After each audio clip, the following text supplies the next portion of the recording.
Assalamualaikum warahmatullahi wabarakatuh. Selamat siang teman-teman sekalian dari media. Terima kasih sudah datang ke acara jumpa pers pendek ini ya. Pasti pertanyaannya banyak ya. Ada beberapa hal yang ingin saya utarakan pada kesempatan hari ini. Yaitu yang pertama ya, karena simpang siur kebijakannya ya. Utamanya di pajak, katanya sudah di-upload. Kita akan kenakan pajak orang kaya, pajak apalagi pajak jalan tol, wah macam-macam disuruh nakut-nakutin orang lah. Saya tanya dirjen pajak itu range apa? Itu artinya apa? Ya ditaruh aja tapi nggak akan belum dilaksanain gitu ya. Terus saya bilang kalau gitu kenapa taruh situ?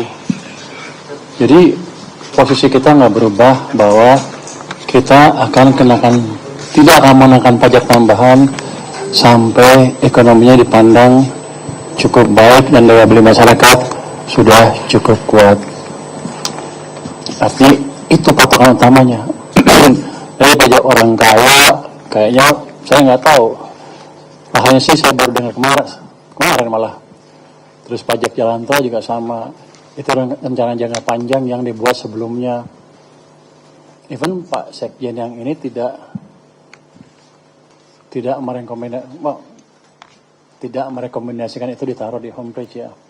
Jadi itu masih rejim yang lama, makanya kita ada perubahan sedikit-sedikit supaya lebih teratur. Jadi itu yang pertama. Mengenai pajak yang ada sekarang ya kita terapkan yang itu. Kita akan jalankan penegakan hukum. Kalau perusahaan-perusahaan yang salah melaporkan dengan sengaja, under invoicing ekspor, itu yang kita jalankan.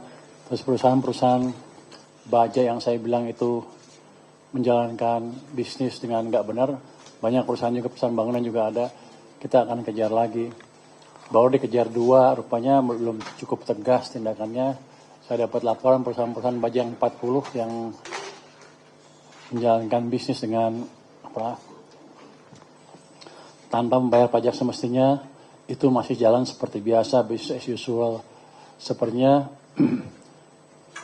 tebakan mereka benar, kita nggak akan berubah. Tapi saya akan berubah bentar lagi. Saya sudah sampaikan pesan kedutaan besar Cina, di mana sebagian besar itu perusahaan-perusahaan Cina yang beroperasi di sini, untuk minta mereka melakukan bisnis yang fair.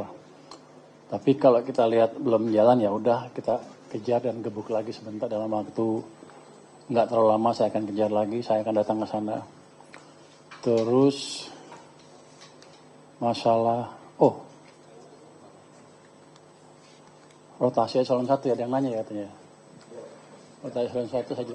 Itu saya jelaskan itu hanya proses biasa kita berapa tahun putar. Jadi nggak ada ini yang istimewa dari situ. Terus ada yang pengenaan tarif jalan tol. Bukan jalan tol, pengenaan tarif Selat Malaka. Jadi gini, konteksnya pada waktu itu kan saya udah tanya, nggak ada wartawannya, saya ngomong santai. Domestik nggak ada yang muat kan, tadinya asing yang muat, si Wahyudi, makanya setiap time saya tanya sini, nggak datang rupanya dia. Jadi itu konteksnya bukan konteks serius. Kita belum pernah merencanakan untuk mengutip. Kan saya dulu bekas Deputi Menteri bagian Menko Maritim dulu, Kelautan Maritim dan Energi, jadi saya tahu betul peraturannya. Kita adalah penandatangan UNCLOS, nggak bisa kita menangkan tarif untuk kapal yang lewat, kecuali dalam bentuk-bentuk servis. Misalnya di Banten, Selat Banten kita buat nanti servis macam-macam dulu, antara lain pemanduan, kalau memang ada kapal yang nggak jelas itu, atau servis lain, servis anak buah kapal yang mau ganti, itu di situ. Yang sekarang banyak kan di Singapura, kita akan galakan di pulau-pulau yang lain, yang kemarin di Pokemon, itu apa, di Bottlenecking, pulau apa, pulau yang terpencil tadi di sana, itu yang akan dibuat untuk Labuh Jangkar. Itu servis yang dijalankan dalam koridor UNCLOS. Jadi perjanjian hukum laut internasional ya. Terus itu yang kita jalankan emang nanti makanya saya dukung di bottlenecking itu untuk membuat itu sebagai tempat labu jangkar, pengisian bahan bakar dan lain-lain. Itu yang kita jalankan. Jadi kalau di UNCLOS itu ada freedom of navigation. Kita dukung itu dan kita sudah ratifikasi. Terus bahkan itu di freedom of navigation itu kita diwajibkan kita mengizinkan kapal-kapal yang lewat di ZEE kita. Bahkan kita harus menjaga keamanan di sana seperti itu. Jadi kalau serius itu, dan kita hanya mengaktifkan nanti service-service yang dimungkinkan ketika atau bukan pada semaksimal mungkin. Kita kan buka laut baru kan yang internasional tuh di Selat Sunda sama Selat Lombok kalau nggak salah. Di situ nanti dioptimalkan servis yang bisa diberikan oleh pemerintah untuk mendapatkan uang tambahan. Jadi bukan kayak uang reman gitu, lewat bayar nggak seperti itu.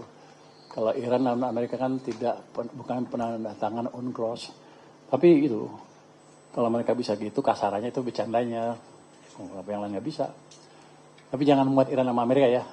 Kita hanya fokus di kita bahwa kita ngerti kewajiban kita di UNCLOS seperti apa. Kita sudah ratifikasi UNCLOS dan kita akan menjunjung hukum yang sudah kita tanda tanganin. Itu, siapa lagi? Ya.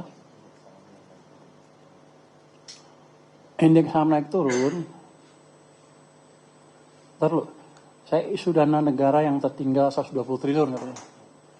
Itu katanya ada yang bilang lagi, dulu dibilang katanya saya hanya punya uang 2 minggu. Sekarang uangnya tinggal 120 triliun, habis itu habis. Enggak, uang saya yang sal masih 420 triliun, enggak diganggu. Saya pindahin ke BI 300. Di TikTok banyak yang masih atau selebaran itu yang selalu menjelek, yang enggak akurat, yang bilang uang pemerintah tinggal 120 triliun. Itu pun sal. Yang lain kan masih banyak uangnya. Kita maintain cash management dengan baik. Sepanjang tahun tuh hampir rata kita buat seperti itu. Ada yang nebitin utang, ada yang pajak, hitung semuanya.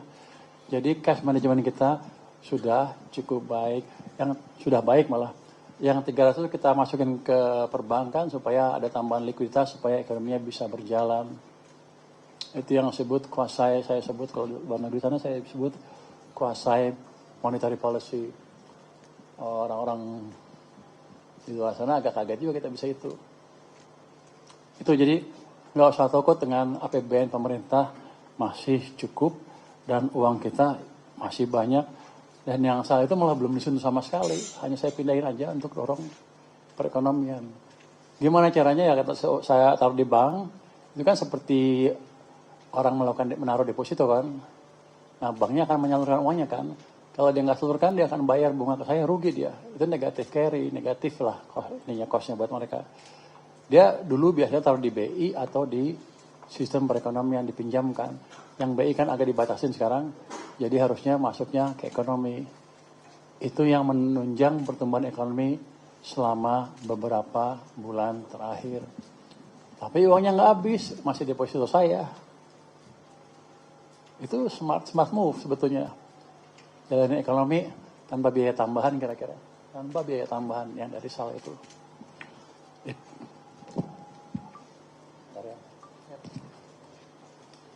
Apa lagi itu?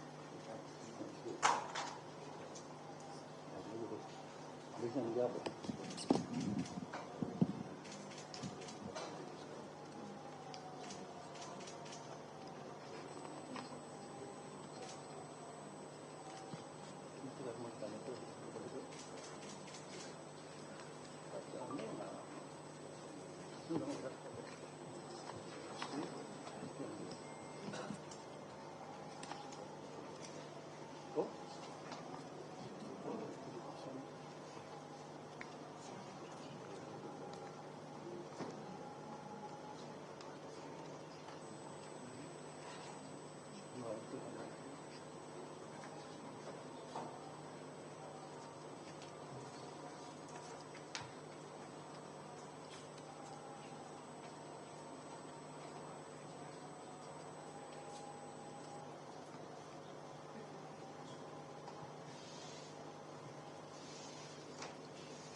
Jadi saya ingin tegaskan lagi, kondisi APBN baik, malah orang-orang sana pada kagum tuh.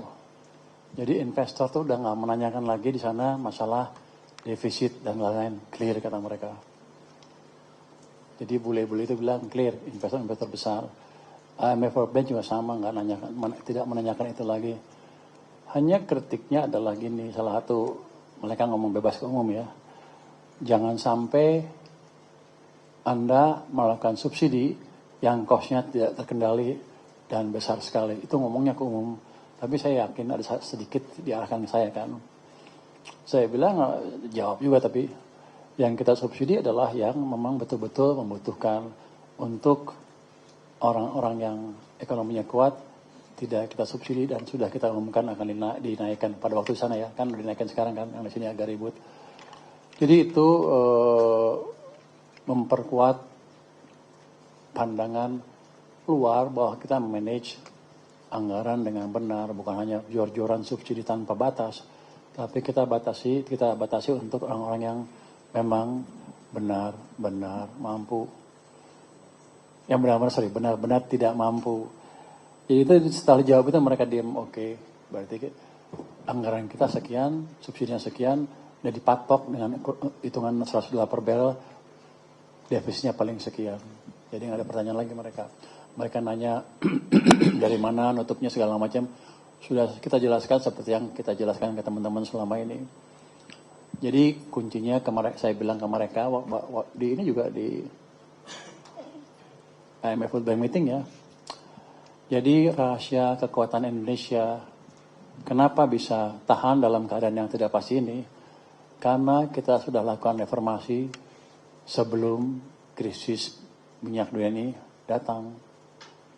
Pak Prabowo sudah buat reformasi kebijakan ekonominya kan. Dia perkuat kemarin di September tahun lalu. Terus pajak dibetulin, bea cukai dibetulin, terus anggaran dirapikan semua. Kita sudah berani motong yang biasanya nggak pernah dipotong, kita potong walaupun ada sedikit bocor ya. Itu bocor. Mereka memanipulasi sistem. Tapi kita betulin terus. Boleh ngomong itu? Saya nggak boleh ngomong itu katanya. Yang tadi off the record ya, yang manipulasi sistem ya. Sorry ya. Oh ini ada yang live ya? Oh cilaka. Ya nggak apa-apa emang. Tapi kita betulin terus ke depan. Jadi waktu saya bilang sudah ditolak, memang sudah ditolak di rapat internal Kementerian Keuangan, tapi ada yang bisa lolos sedikit karena itu sistemnya belum sempurna. Jadi clear bagi para investor, IMF, World Bank. Jadi kuncinya saya bilang kita sudah lakukan reformasi sebelum krisis datang. Saya ceritakan kebijakan Pak Prabowo seperti apa dan reformasi setelah itu termasuk pajak ini sehingga income kita di 3 bulan pertama naik 20% dibanding tahun lalu. Jadi kita bisa tahan mengalokasi sebagian dana untuk menambah subsidi APBN tanpa mengganggu terlalu signifikan program-program pembangunan yang lain. Jadi kuncinya adalah reformasi dilakukan sebelum krisis terjadi. Ini yang dialami Indonesia saat ini. Jadi kenapa orang-orang di luar pada bingung? Karena mereka bukan di luar negeri aja, di luar pemerintahan di sini kan saya jelek-jelekin terus kan. Kenapa pada bingung? Karena mereka nggak pernah berpikir bahwa kita bisa melakukan reformasi kebijakan fiskal. Kalau saya ngomong doang kan orang bilang Purbayo omong-omong doang. Kondisi sekarang adalah dampak real dari kebijakan reformasi Bapak Presiden yang diperkuat kebijakan moneter fiskalnya sehingga ekonomi kuat dan anggarannya cukup. Jadi itu bukan kebetulan, itu sudah didesain oleh Bapak Presiden. Saya aja jalanin aja, mastiin itu jalan. Waktu saya datang putar-putar ke Kementerian September tahun lalu kan pada ribut. Purbaya kok jadi ikut campur kebijakan kementerian lain, saya mundur. Padahal itu juga sudah diizinkan oleh Presiden, tapi ketika politiknya ribut saya mundur sedikit. Tapi reformasinya masih berjalan terus. Coba Anda tanya BGN, pasti mereka juga tahu kita memonitor dengan serius dibanding sebelumnya. Antara lain ya. Yang lain juga sama. Jadi program itu baik, tapi kita pastikan bahwa kita bantu berjalan dengan optimal. Itu sebagai antara lain itu. Banyak juga yang lain yang Anda nggak tahu. Seperti misalnya mereka tanya, dunia sekarang kekurangan pupuk. Wah, saya bilang Indonesia nggak kekurangan, malah lebih dan siap ekspor, kata Menteri Pertanian. Kenapa? Karena kita kita bayar subsidi untuk pupuk di depan 20 triliun lebih di awal tahun. Jadi mereka pertama cost of capitalnya jadi turun, dia nggak harus pinjam ke bank. Yang kedua mereka bisa beroperasi dengan cepat dan lebih efisien.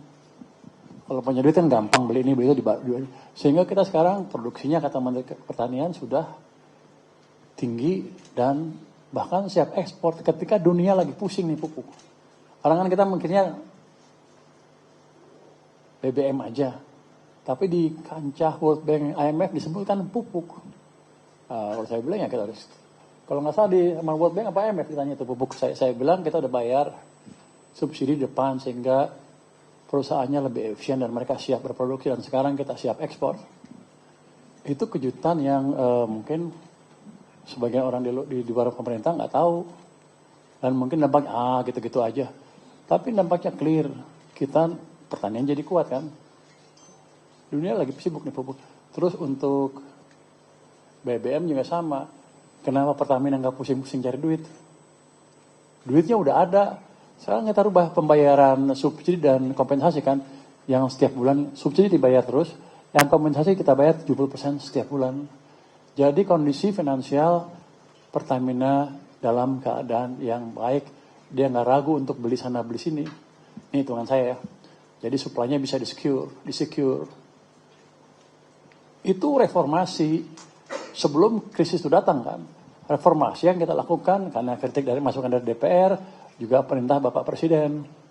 Bereskan katanya, kita beresin. Jadi jangan dianggap pemerintah nggak ngapain. Kita kuat karena kebetulan. Enggak. Terus untuk daya tahan energi juga apa? Kita punya B40, dinaikin ke B50. Jadi lebih kuat. Anda udah lihat kan Pak laporan JP Morgan kita nomor 3 ya. Itu bukan saya yang bukan orang Indonesia yang bikin, orang asing yang bikin. Bahkan ada laporan dari ADB itu nggak dipublish. Saya minta publish, mereka bilang jangan, kalau dipublish nanti negara yang di bawah panik. Kita di atas semua negara, stabilitas kita di atas Australia, kita di atas Korea Selatan. Bahkan di atas Jepang kalau saya nggak salah. Cuman nggak bisa dipublish itu. Untung ada JP Morgan yang itu untuk mengimbangi. Tapi laporan JP Morgan itu bukan satu-satunya lembaga yang melihat kondisi kita. ADB juga sama. Itu mungkin dari saya. Ya, kalau ada pertanyaan silakan. Oh, nanya udah kemarin tuh. Di Menko Perekonomian 9 tuh ya. Si yang mana namanya? Hah? Dani lagi. Saya Dani Pak dari Bisnis Indonesia. Udah pinternya nyelundup dia nih. Sesut dari mana-mana dia. Ya Pak, saya punya 2 pertanyaan. Pertanyaan pertama, ini kan kemarin rupiah sudah di level 17.200 ke atas ya Pak ya, hampir mendekati 17.300. Dan juga kan harga gitu, beberapa kalangan juga sudah menilai perlunya adanya APBN perubahan. Mungkin apakah nanti setelah reses DPR sudah mulai akan dibicarakan gitu Pak. Terus yang kedua, ini Pak, soal kinerja penerimaan. Sebenarnya kan memang kalau misalkan komitmen defisit 3% ini kan memang sudah diakui Pak oleh berbagai lembaga gitu, dari pemerintah juga sudah banyak mengutarakan soal itu. Namun kan apabila defisitnya seperti ini, maksudnya kok secara tegasnya seperti apa sih Pak kinerja penerimaan perbaikannya? Terima kasih. Oke, yang pertama tentang apa? Rupiah. Anda harus nanya Bank Sentral itu. Nanti kalau saya ngomong susah lah. Tapi kita serahkan ini ke pengelolanya, regulatornya yang kita anggap mampu untuk mengendalikan. Tapi untuk saya sih, ini bukan tanda pemburukan, dipicu oleh memburuknya ekonomi domestik. Dibanding negara lain kita masih kuat. Bahkan dibanding Malaysia, Thailand, dan lain masih kuat. Cuma gerakan nilai tukarnya beda kan. Anda lihat Malaysia menguat, Thailand menguat terhadap dolar. Relatif ya dari awal tahun sampai sekarang. Tapi kan akan begini-begini. Coba Anda tanya ke Bank Sentral kenapa seperti itu. Mungkin saya bukan ahlinya di sini, tapi yang jelas adalah fondasi ekonomi kita tidak berubah, bahkan akan cenderung semakin cepat. Karena kita akan semakin serius perbaikin kendala-kendala di perekonomian. Terus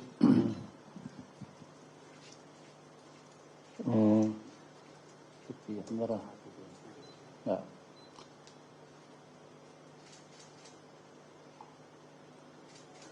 Ini kan juga terjadi kan noise yang seolah menggambarkan ekonomi kita sedang menuju keterpurukan dalam beberapa bulan ke depan. Mereka bilang kan 3 bulan waktu itu kan berarti 2 bulan lagi, Juni, Juli. Tapi keadaannya nggak seperti itu. Noise dari pemerintah sudah kita rapikan nih, pajak udah nggak ada lagi. Pajak orang kaya, pajak PPN untuk jalan tol dan lain-lain itu kan nggak ada. Kalau mereka bilang renstra, kalau saya bilang nggak ada. Kenapa? Saya lebih baik saya rapikan yang ada sekarang dan kurangi kebocorannya semaksimal mungkin. Masih cukup besar bocornya dan masih ada yang main-main. Saya sekarang lihat perilaku pegawai-pegawai pajak kita, kalau kelihatan agak aneh, dari angka ya, kita akan segera mutasi dengan cepat itu. Tapi gini, sentimen negatif yang disebutkan tadi harusnya nggak ada di sistem. Ini mereka waktu itu belum komunikasi dengan saya. Sekarang sudah dirapikan. Jadi itu yang penting. Saya akan hilangkan noise semaksimal mungkin dari Kementerian Keuangan. Yang kok seolah saya nggak tahu ada apa, emang saya nggak tahu. Itunya pelaporan saya akan saya buat bagus sehingga setiap ada masalah yang penting mereka lapor ke saya. Itu jadi banyak noise yang menimbulkan sentimen negatif di mana-mana. Ini padahal lembaga dunia bilang orang naikkan itu dengan minyak kan. Padahal kita lembaga dunia yang paling canggih udah bilang bagus. JP Morgan, ADB, S&P juga nggak komplain banyak. Dia hanya nanya waktu S&P datang. Ini saya cerita lagi S&P ya. Karena mungkin dipikir saya main-main. Waktu datang dengan S&P, saya pakai bahasa Inggris tuh. Karena sebagian orang Indonesia bilang, mungkin saya nggak pernah keluar negeri karena saya nggak bisa bahasa Inggris. Oh, wawancara gue ya? Wawancara gue siapa? Itu lu dari Bloomberg ya? Bloomberg ya? Bloomberg sama Reuters mana? Si siapa? PPN. Gue bisa bahasa Inggris kan? Jadi waktu di sana mereka kaget. Jadi mereka pikir, jadi sebagian investor datang ke saya sebetulnya pengen lihat menterinya bisa apa enggak. Ya, saya jelasin ya, mereka tahu saya bisa dan penjelasan cukup dalam lah, nggak cuman di permukaan aja. Asing aja udah merubah pandangannya. Jadi mereka bilang, oke, fiskal kamu bagus. Cuman coba perhatikan tadi rasio pembayaran ke pendapatan kan. Interest payment ke income. Makanya kita perbaiki pajaknya. Kalau interest payment kan kalau PNBP nggak masuk kan. Jadi pembaginya income, pajak kan.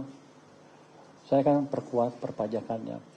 Sebetulnya tahun lalu, kalau saya tahu itu dipakai juga, saya bisa kendalikan lebih bagus pajaknya. Cuman karena teman-teman nggak ada yang ngasih tahu saya nggak heran tuh. Kenapa itu jadi acuan? Soalnya seharusnya sih kalau udah debt to GDP, deficit to GDP harusnya clear. Itu mana ingat semua. Cuman kelihatannya ada akuntansi yang agak aneh, bukan agak aneh, yang membuat itu nggak jadi masuk itu semua. Nah, ada variabel yang mau saya perhatikan. Waktu itu saya nggak tahu, kalau saya tahu saya beresin cepat. Jadi harusnya sih tahun ini pun nggak akan lewat 15% itu. Kan patungan 15% tuh. Jadi S&P bilang semuanya baik, hanya ada beberapa di matriks saham yang dekat ke batas. Dia kata pakai matriks tuh, matriks apalah. Dia bilang matriks saham yang terbatas, dekat batas, tapi nggak masalah. Betulin aja, saya betulin. Cuman gini, waktu ketemu itu dia bilang langsung ngomong sebentar gini nih, ya udah rating kamu nggak berubah, output stable. Saya kan kelihatan cepet banget, bisnis baru mulai. Terus dia bilang Kamu tahu artinya apa? Gue belaga bego kan. Saya nggak tahu. Coba jelasin. Artinya peringkat kamu 2 tahun ke depan kira-kira nggak berubah. Itu strong message kan. Habis itu diskusi detail untuk memastikan emang kita bisa deliver yang depan. Tapi clear, Juni dia akan kesini. Cuman bukan dalam rangka sepengertian saya ya. Bukan dalam rangka mau berubah lagi, stable. Udah stable. Cuman kedepannya seperti apa, betul nggak kita bisa deliver. Itu kira-kira. Terus tentang apa? APBNP belum, kan hitungannya masih masuk semuanya. Simulasinya masih yang disimulasikan udah bos case scenario kan. Defisitnya nggak ini terlalu tinggi, masih segitu. Nanti kita itu kan di batas sekian persen upside dari APBN sebelumnya, jadi masih masuk. Kalau perlu nanti kalau memburuk sekali ya kita bikin APBNP, tapi sekarang belum cukup untuk men-trigger itu. Jadi masih aman. Terus saya tanya Pak ya, udah ya.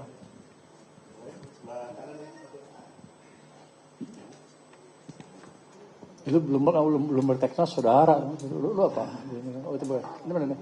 Perkenalkan, saya Dendi dari Media Konten, Pak. Ada 3 pertanyaan, Pak. Yang pertama ini soal aturan restitusi pajak, Pak, yang ramai juga.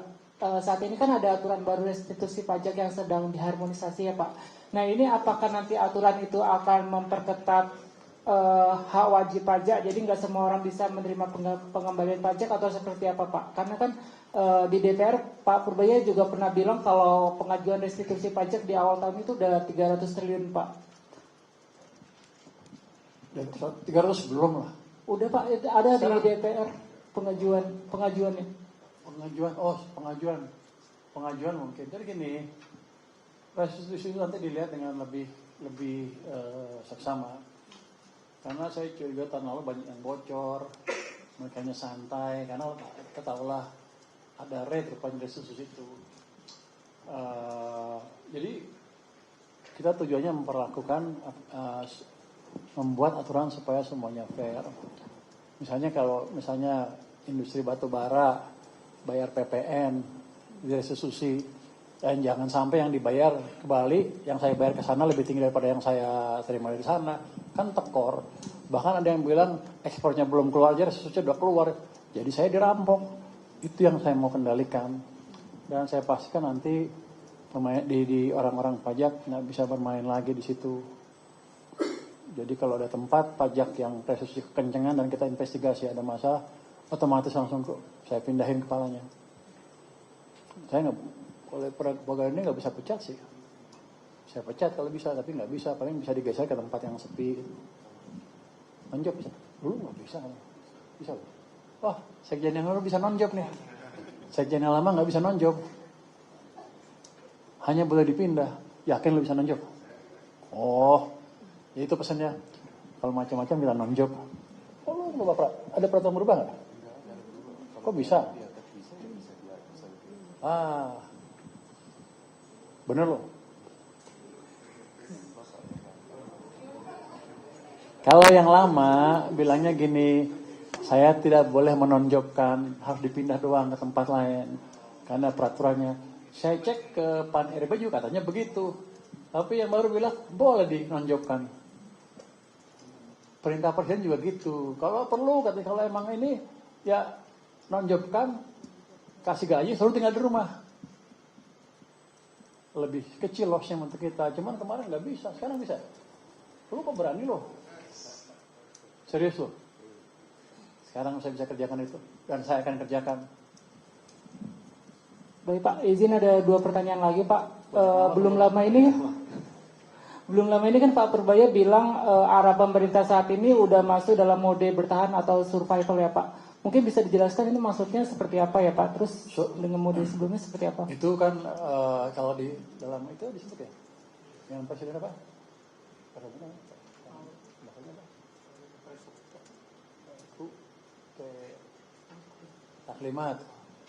Taklimat itu disebutin, kita disebutin ya? Sebut kan? Survival mode, artinya kita nggak boleh main-main lagi. Artinya kalau kita nggak ada ruang atau nggak ada luxury untuk bermain-main lagi dengan segala peluang yang kita bisa buat. Kalau pajaknya main-main, hancur kita kira-kira gitu. Kalau programnya main-main, kita akan digiling bangsa lain. Jadi kita survival mode. Saya akan gunakan segala cara yang ada di saya, kekuatan di saya untuk memastikan semua program-program yang dikendalikan di sini ya, yang di keuangan dimonitor dengan baik. Kan Pak Presiden sudah mengeluarkan kan Kepres yang percepatan pembangunan itu kan semua diawasi nanti di satu satgas di situ, antara juga di situ akan masuk nanti yang di bottlenecking situ. Itu supaya mode seperti itu, kita nggak boleh lagi membiarkan ruang-ruang inefisiensi terjadi di perekonomian kita, apalagi kalau disengaja. Jadi nanti bea cukai saya akan rapikan lagi, pajak akan rapikan lagi, walaupun udah maju ya bea cukai dan pajak, tapi kita masih ada lihat kebocoran ruang sana sini yang masih bisa ditutup. Jadi itu yang disebut survival mode. Satu lagi Pak, pertanyaan dari saya Pak, soal Satgas BLBI Pak. Waktu itu kan Bapak pernah bilang Satgas BLBI itu dibubarkan ya Pak. Terus ini jadinya gimana? Apakah jadi dibubarin atau enggak? Soalnya di temuan BPK kemarin ada 25.000 debitur yang masih punya tunggakan 200 triliun Pak yang belum ditagih.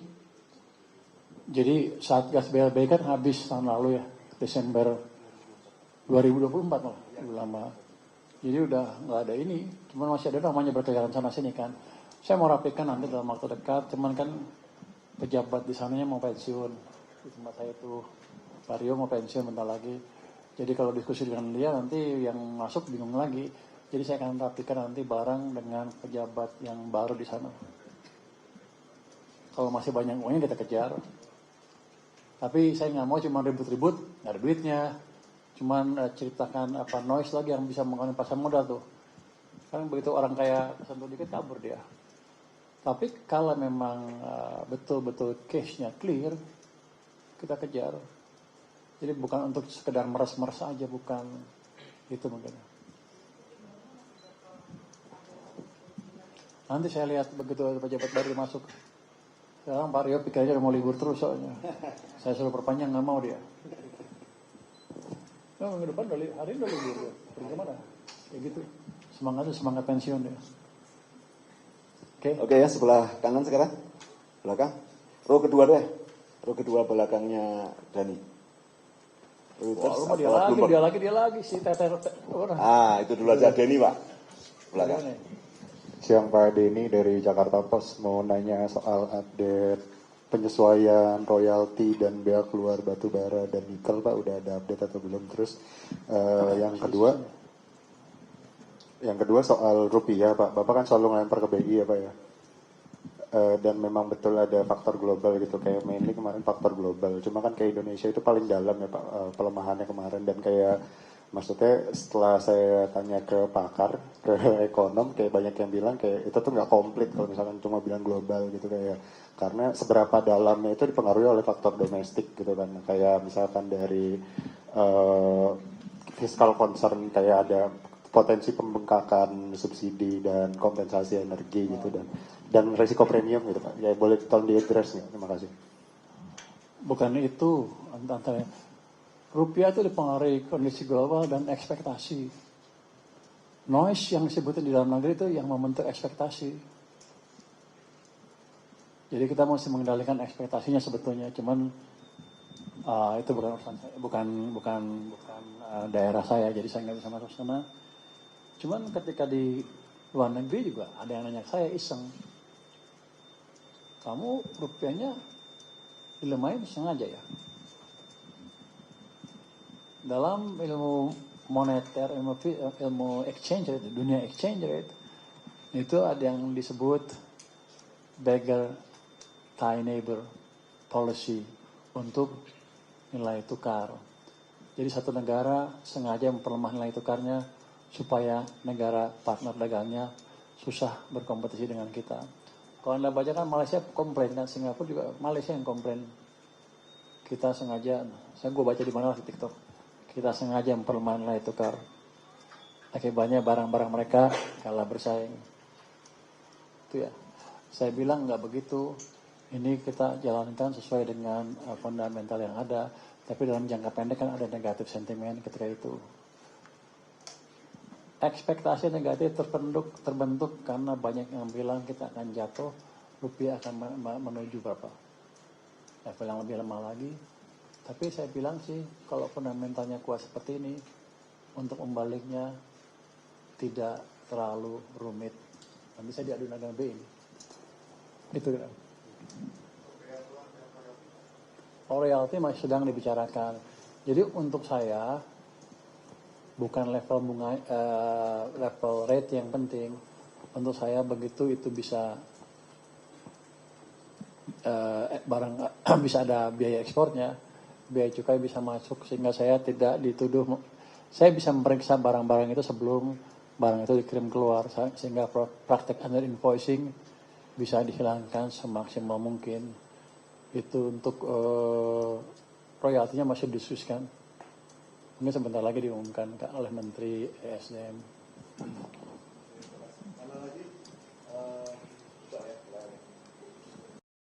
Dan sebenarnya selain kan itu jadi noise yang dari simpang siur gitu Pak isunya Pak. Terima kasih. Saya bisa hapus noise itu dengan gampang. AI ya. Itu mungkin saya nggak tahu deputi udah diskusikan apa belum. Yang jelas kan deputi kita meeting setiap 1 bulan sekali. Belum ada laporan saya yang detail tentang itu. Kalau dirjen anggaran kan pasti diperlukan pada saat pengelolaan anggaran kan. Kalau kita tunda nanti lama lagi, yang baru nggak bisa kerja dengan baik, gitu aja.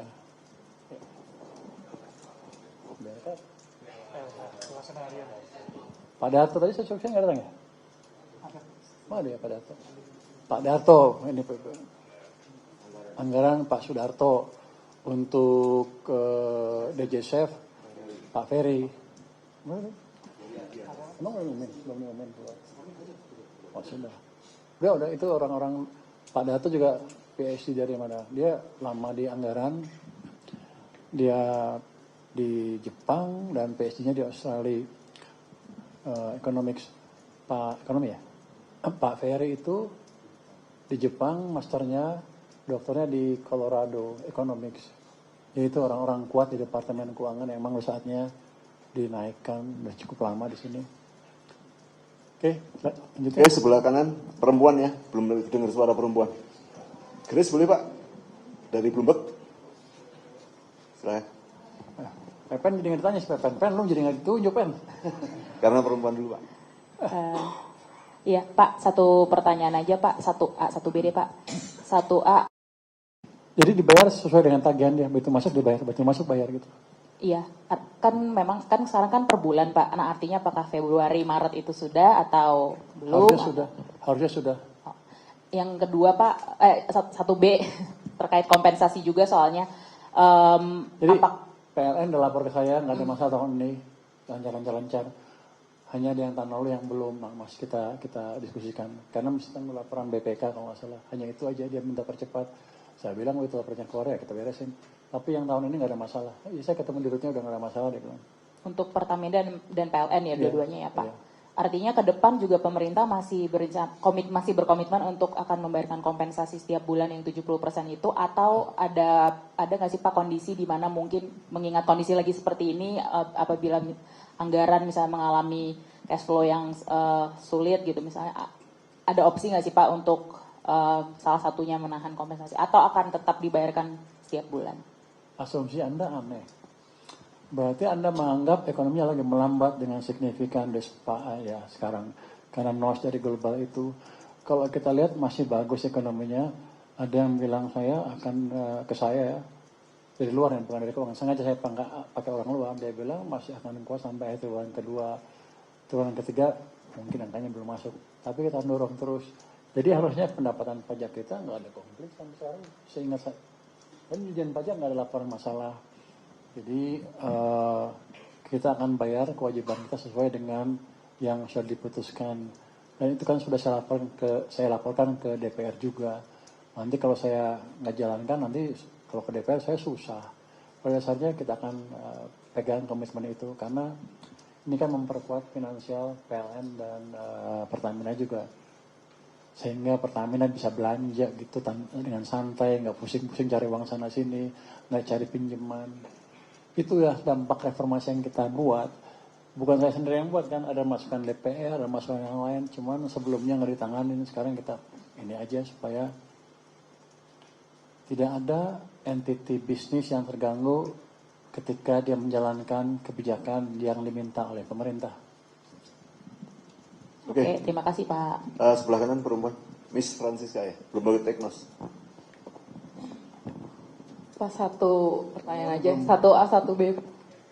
Pertama Pak, penegasan aja, berarti tadi Bapak bilang kan lagi benerin noise, berarti pajak untuk jalan tol, pajak yang di Renstra itu nggak bakal Nggak tahu. dilaksanakan Pak, karena disebutnya di 2028 gitu.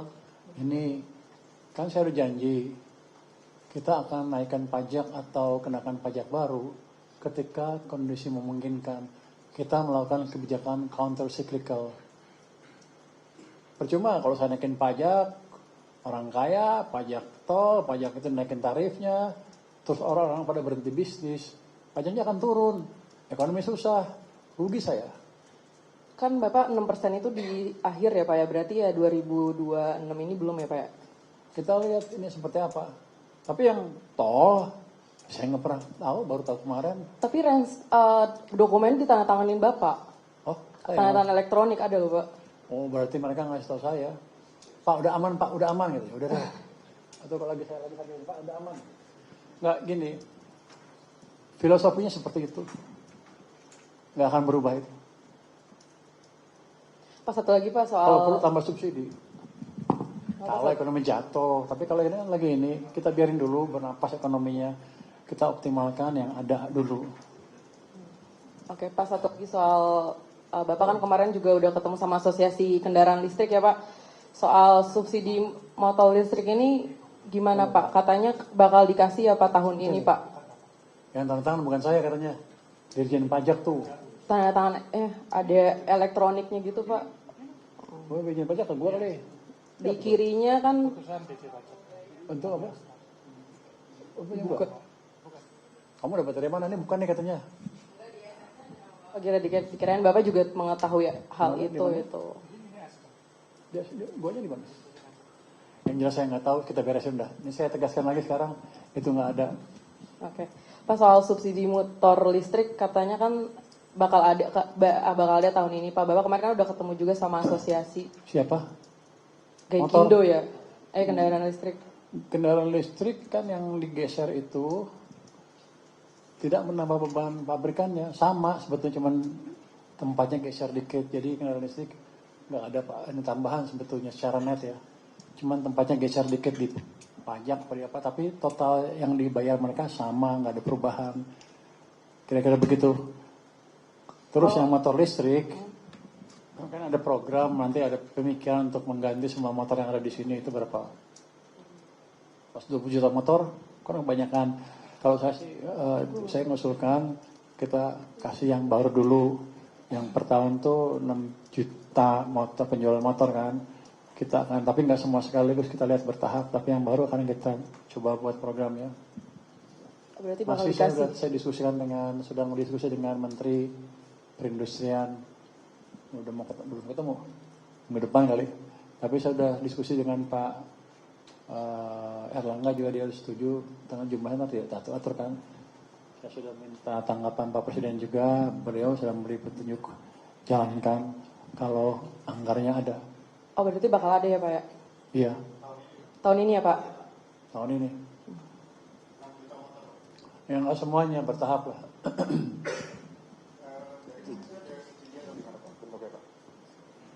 Subsidi mungkin 5 juta per motor, 5 juta rupiah yang diumumkan atau lebih, kita lihat nggak tahu. Ini kan masih awal nih. Nanti saya offside nggak kalau gitu, enggak kan? Sudah dibicarakan. Nanti berapa jumlah motor yang disubsidi masih dipertimbangkan dan kita hitung juga anggarannya seperti apa. Tapi yang jelas saya masih diskusi dulu dengan Menteri Perindustrian, Menko, dan kami laporkan lagi ke Presiden sesuai dengan petunjuk pada waktu itu. Oke, makasih. Perempuan semua? Siapa namanya? Renata. Nah, itu dari mana sih? Kompas TV, Pak. Oh, Kompas. Iya. Gue dari Amerika ya, ke tempat lo. Tuh. Di sini ya Pak, ada 2 pertanyaan. Ini pertama, kami dapat informasi, ada sih juga di beberapa berita lah dari Pak Hashim yang bilang kalau Rusia sudah menawarkan sekitar 150 juta barrel untuk Indonesia. Dari Pak Purbaya sudah tahu ada transaksi itu atau masih dalam tahap penjajakan? Karena kemarin kalau kata Pertamina kan masih dalam tahap penjajakan ya. Tapi di lingkaran pemerintah apakah sudah ada ACC itu atau seperti apa? Oh, saya belum tahu itu ESDM lebih ngerti. Saya nggak bisa jawab itu. Oke, yang kedua ya Pak, izin. Nggak bisa juga, gampang kan? Belum Pak. Yang kedua ini mungkin lebih ke Q2 sih Pak, karena ini kan sekarang April gitu banyak yang mengeluhkan harga-harga naik kayak gas LPG kemarin, terus minyak goreng juga salah satunya, beberapa harga pangan juga naik. Nah dengan kenaikan ini juga dari UMKM akhirnya banyak yang mengeluhkan itu dan ditakutkan nanti daya beli masyarakat menjadi melemah kan Pak. Nah kalau dari Q1 mungkin belum terasa ya dampak ini, tapi kalau di Q2 dari Pak Purbaya sendiri melihatnya apakah nanti akan ada perlambatan atau kontraksi atau akan bisa diputar balikan kondisinya Pak? Terima kasih. Kalau harga naik, nggak otomatis langsung melambat ekonomi kan. Tergantung berapa naiknya di semua ini apa enggak. Kalau CPO kan pasti karena harga minyak dunia juga naik. Jadi yang jual di sini juga naikin dikit. Walaupun ada DMO harusnya nggak boleh kan naik tuh. Nanti saya pastu informasi ini ke menteri yang terkait deh. Itu. Cuman kalau perlambatan saya akan monitor terus kondisi perekonomian kita. Kalau melambat, saya akan kasih stimulus dari berbagai sisi. Bisa aja cash manajemennya diperbaiki lagi, diperkuat lagi, bisa yang lain. Bisa saya percepat aja belanja-belanja lembaga yang agak lambat, sehingga uang masuk ke sistem. Nanti kita monitor hati-hati dengan lebih cermat. Ada kisarannya mungkin Pak? Ya? Kisarannya mungkin yang Q2, walaupun yang Q1 belum keluar. Pertumbuhannya? Ya. 5,7. Oke. Jadi yang bilang hampir triwulan kedua 5,7 katanya. Bukan saya, bukan dari kita ya, tapi dari kita juga seperti itu. Kita akan dorong ke sana. Ini kan April belum habis, Mei Juni kan, April Mei Juni kan Q2 kan. Nanti begitu April datanya clear, kita lihat, kita akan kasih dorongan lagi ke ekonomi. Oke, terima kasih Pak. Terima kasih Renata. Balik lagi, kanan lagi, yang belakang. Siapa itu? Ya. Ya nanti saya tegaskan lagi di sini kebijakan-kebijakan yang dikeluarkan nanti selalu kebijakan presiden adalah pro rakyat dari Bapak Presiden yang petunjukkan itu.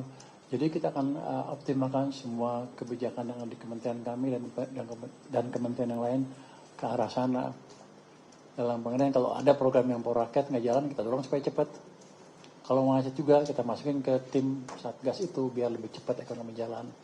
Jadi Pak Presiden menghidupkan, mengeluarkan kepres atau apa, yang tim itu bukan iseng-iseng, memang ingin mendorong ekonomi bisa maju dengan lebih cepat sehingga masyarakat kita bisa menikmati kue pertumbuhan ekonomi yang kita ciptakan. Kepres nomor 4 2026. Selamat sore Pak, saya Reza dari Nikkei. SDA Pak. DAE sudah di kantor Mensesnek, sebentar lagi dikeluarkan, nggak lama lagi mungkin. Sektor yang dikecualikan, nanti Anda lihat lagi setelah keluar ya. Bukan sektor yang dikecualikan, ada beberapa negara yang dikecualikan, antara lain ya. Sektornya masih itu dulu, masih berarti negara natural resources. Dan yang dikecualikan itu bukan sektor atau apa Pak? Boleh dielaborasi nggak Pak? Pak, nanti kalau keluar deh, setahu saya sih ada negara yang dikecualikan. Ada berapa negara Pak? Nanti kasih kalau begitu keluar deh, nanti diinin. Terima kasih nanti Pak. Saya salah ngomong lagi offside lagi, karena masih diinin kan. Begitu kok. Gue tinggal dikeluarin aja itu. Tapi nanti kan bukan saya ngeluarin, bukan saya upload. Balik lagi ya, ke kanan. Habib lagi ya. Nanti setelah itu siapa? Pepen nggak nanya, Pen, lu nanya apa Pen? Si Pepen aja deh, suruh nanya. Lu nggak nanya, kenapa lu nggak nanya? Kasih Pepen, kasih Pepen. Dan silakan. Nanti dia sakit hati sama gua soalnya. Kemarin sakit Pak katanya Pak. Hah? Kemarin sakit katanya Pak. Sampai sekarang sakit juga. Ini sakit pinggang nih. Ini disuntik kemarin 8 titik ya. Kalau nggak bisa berdiri nih. Sakit pinggang lah itu biasa kali kecapean. Lu nanya gue susah-susah ya jadi susah gue. Pak mungkin mau nanya satu aja Pak. Ya? Mungkin agak berulang tapi Bapak kan dalam beberapa kesempatan bilang bahwa ada yang meragukan, tadi yang Bapak bilang noise, meragukan APBN bisa bertahan lebih dari 3 bulan karena dampak Iran, dan kemudian Bapak bilang di forum SMI bahwa ada bawahan dari Kemenkyu yang diberi tugas arahan tapi nggak dijalankan tugasnya gitu Pak. Nah itu kan semua itu terjadi sebelum akhirnya ada pergantian Dirjen Anggaran dan Dirjen Sef. Mau nanya aja Pak, sebenarnya ada hubungannya nggak sih Pak dengan perkataan Bapak di dua kesempatan tersebut dengan pergantian di Dirjen? Lu sekarang jadi pengamat Purbaya lu. Sekali gua omong dicatat, sama hebat juga lo. Benar nggak Pak? Jawab apa kalau gitu? Iya dan tidak. Iya ada sedikit tapi enggak itu aja. Ada yang lain-lain. Tapi yang jelas selalu ada berita dari sini, dari Kementerian Keuangan yang beredar keluar. Yang pertama katanya uangnya cuma 3 minggu habis. Terus sekarang keluar lagi tinggal 120. Kan orang ngerti kan pasti. Terus yang gue agak heran, ada yang saya bilang tadi, informasi yang keluar bahwa Menteri Keuangannya tertutup, nggak bisa bahasa Inggris sekali, dan jangan kalau bisa jangan dibawa ketemu investor karena dia akan mengacaukan katanya. Itu dari internal. Jadi kita rapikan itu sedikit. Itu kira-kira jawabannya. Pak, berarti boleh dibilang ada perbedaan pendapat antara Bapak dengan beberapa orang di internal Kemenkyu mengenai APBN gitu Pak, atau bagaimana sih sebenarnya Pak? Apakah noise itu sebenarnya? Kalau perbedaan pendapat nggak apa-apa. Kalau keluar angka yang berbeda, itu kan udah misleading. Seperti bilang hanya punya 3 minggu, udah habis uangnya.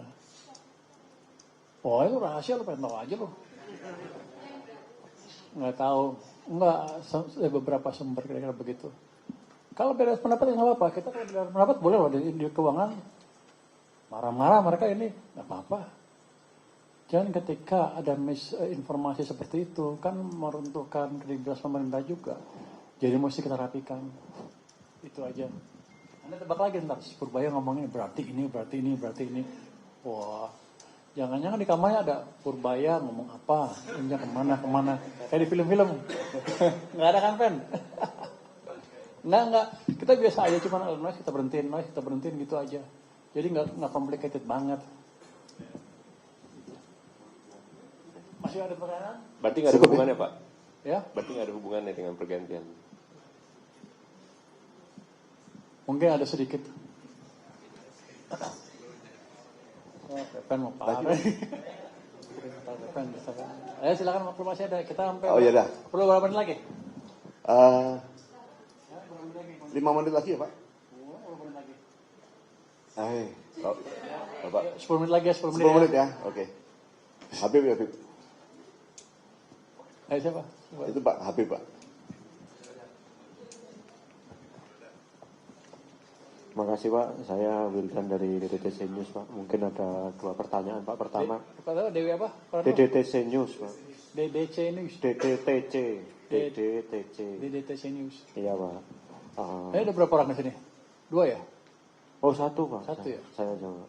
Biasanya nanya semua dari tempat lo. Kalau di slide itu ya kelihatan banyak Pak. Pertama yang terkait Kortek dikit Pak. Ini kalau di lapangan kan WP kan ngeluh itu Pak terkait penyampaian SPT badan Pak. Masih banyak yang ngeluh? Masih banyak Pak. Kemarin itu ada case-nya itu yang terjadi itu server SPT badannya dimatiin dulu 15 menit. Tapi begitu SPT-nya dihidupin, itu draft-draft SPT-nya orang-orang jadi hilang semua isiannya. Nah kayak gitu, dengan adanya kendala-kendala semacam ini apakah Bapak nggak mempertimbangkan untuk memperpanjang jangka waktu pelaporan SPT-nya Pak supaya WP bisa ada kesempatan untuk lapor dengan benar gitu Pak. Terima kasih. Kok Cortex kalau saya mau itu dari TikTok udah berkurang banyak tuh yang komplain. Berarti masih ada sebagian orang itu ya yang keganggu ya. Kemarin saya panggil Dirjen Pajak, dia bilang sudah membaik. Ada semacam kesalahan berulang yang sudah kita perbaiki, di mana orang itu kalau di sini muter-muter terus. Harusnya sih sekarang udah lebih bagus karena udah kita matikan akses ke service itu, ke penyedia jasa itu. Karena udah kita matikan, ada orang dalam lah ngidupin lagi gitu. Jadi ada muter-muter. Saya pikir ke depan harusnya lebih bagus. Nanti kita lihat kalau masih banyak yang minta perpanjangan. Sekarang berapa? Udah hampir habis ya. 24. Kita lihat. Kita akan evaluasi menjelang mungkin Senin depan lah. Seperti apa keadaannya. Kalau kita perpanjang sedikit, jangan panjang-panjang. Nanti malas lagi. Kan orang dia sukanya nunggunya di ujung. Kamu udah isi? Kota itu pajakan. Kalau yang saya sendiri udah Pak. Yang bos kamu udah belum? Yang bos kamu? Yang ya udah. Bos kamu belum? Kayaknya udah. Yang dari CNBC mana di sini? Dari CNBC mana? Udah lapor? Udah aman? Lu dimarahin bos lu nggak? Oke. Pak, jadi akan kita pertimbangan, kita monitor terus. Itu yang belakang tuh. Ya, soal dari soal Chris ya. Jadi itu masih ada kelemahan, tapi udah jangan membaik kan. Kalau saya lihat sebagai engineer sih kan, emang kalau buat software itu aplikasi nggak langsung sempurna kan. Tapi kita coba perbaiki semaksimal mungkin. Saya lihat sih masih ada berkurang, tapi masih ada case-case seperti tadi, beberapa case yang seperti itu. Terus. Ya, terima kasih Pak. Saya Chris Wibisana dari Suar. Tadi dengan perkiraan pertumbuhan di Q2 bisa mencapai 5,7. Apakah ada catatan dari Bapak untuk misalnya dunia usaha yang sekarang sudah khawatir tentang dampak terusan perang Iran, kemudian tentang bagaimana prospek ke depan, perlambatan yang masih mungkin terjadi dan terutama sih daya beli Pak. Dunia usaha itu khawatir dengan daya beli yang terus tergerus, terutama karena tidak ada lagi momen-momen hari besar di sepanjang Q2 ini. Seperti apa Pak? Terima kasih. Anda perhatiin ya, sebetulnya anggapan bahwa kalau hari besar pertumbuhan ekonomi cepat, itu nggak akurat loh. Karena biasanya kalau hari besar kan banyak libur. Produktivitas cenderung turun. Kalau Anda lihat musiman PDB, kapan tingginya, di triwulan ketiga, triwulan keempat turun lagi karena pada libur. Jadi bukan hari besar aja ini, yang utama kita adalah kita maksimalkan nanti stimulus apapun, bukan stimulus tambahan ya. Semua program di perekonomian berjalan triwulan kedua, 3, 4 dengan baik. Nanti kita akan lebih aktif panggil businessman, bantuan apa yang bisa kita berikan. Salah satu antara lain tadi untuk ekspor tuh, kita kan dapat keuntungan di tekstil, sepatu untuk Amerika kan. Cuma kan tekstilnya, industri tekstilnya kan kata perbankan sunset industry, bisa mendapatkan pinjaman. Saya sedang diskusi dengan mereka, perusahaan-perusahaan tekstil, untuk memastikan kita bisa menyediakan dana dengan bunga yang relatif rendah. Saya akan menggunakan lembaga penjaminan ekspor Indonesia supaya bekerja lebih ini dengan mereka, sehingga dunia tekstil yang prospeknya bagus bisa dapat pinjaman dengan bunga di bawah bunga pasar. Mungkin mereka bilang berapa? 6% atau di bawahnya, kalau memang betul-betul menjanjikan. Kita ingin menghidupkan semua industri yang bisa dihidupkan di dalam negeri. Jadi nanti kalau pengusaha ada masalah, lapor aja ke tim debat online yang kita rapikan dari situ. Nanti saya punya instrumen LPI, punya SMI, punya juga PIP untuk membantu mereka kalau diperlukan. Jadi jangan takut, pemerintah juga mendorong aktivitas private sector dengan lebih optimal. Jadi jangan takut itu. Jadi private sector tidak ditinggal. Baik, saya kira cukup dari 10 menit dan Bapak mungkin dulu. Oh, maju.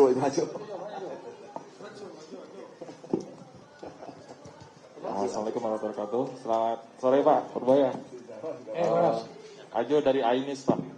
Pak, kalau program EB penghematan kan mereka udah bilang kan cuma 5 hari dan mereka akan kendalikan yang lain-lain sehingga anggarannya akan jauh lebih kurang dari yang 335 triliun itu. Jadi akan ada banyak penghematan untuk MBG. Tapi untuk KPK ya itu bagian KPK saya nggak tahu. Di kita sih kita lihat memang ada kelemahan sana sini, tapi untuk program baru normal lah, bisa diperbaiki ke depan. Yang untuk